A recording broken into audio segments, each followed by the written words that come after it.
ଋଷିଙ୍କ ପାଦ ତଳେ ପଡ଼ିଯାଇ ରାଜା ପ୍ରାର୍ଥନା କଲେ, ଭଗବାନ ଆଶୀର୍ବାଦ ଦିଅନ୍ତୁ ଯେମିତି ମୋର କେହି ଶତ୍ରୁ ରହିବେ ନାହିଁ। ଋଷି କହିଲେ, ରାଜନ୍, ପ୍ରଥମେ ନିଜ ନିକଟବର୍ତ୍ତୀ ଶତ୍ରୁମାନଙ୍କର ଶମନ କର, ସେମାନଙ୍କ ଉପରେ ବିଜୟ ଲାଭ କର, ତାପରେ ତୁମକୁ ଆଉ କୌଣସି ଶତ୍ରୁ ଭୟଭୀତ କରିପାରିବେ ନାହିଁ। ରାଜା ଆଚଙ୍କିତ ସୁରରେ ପଚାରିଲେ, ଭଗବାନ, ମୋ ନିକଟରେ କେଉଁ ଶତ୍ରୁ ଅଛି?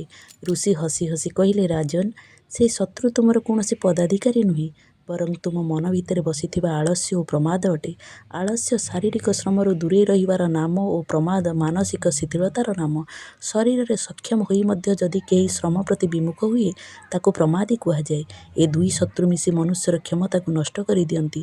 ତୁମେ ଏ ଦୁଇଟି ଉପରେ ବିଜୟ ଲାଭ କର, ତାପରେ ଶତ୍ରୁ ପ୍ରତି ଭୟଭୀତ ହେବାର ଆବଶ୍ୟକତା ତୁମର ରହିବ ନାହିଁ। ରାଜାଙ୍କୁ ଜୀବନର ସଠିକ୍ ଦିଶା ମିଳିଗଲା। ଆପଣମାନେ ଏଥିରୁ କିଛି ବୁଝନ୍ତୁ, କିଛି ଶିଖନ୍ତୁ।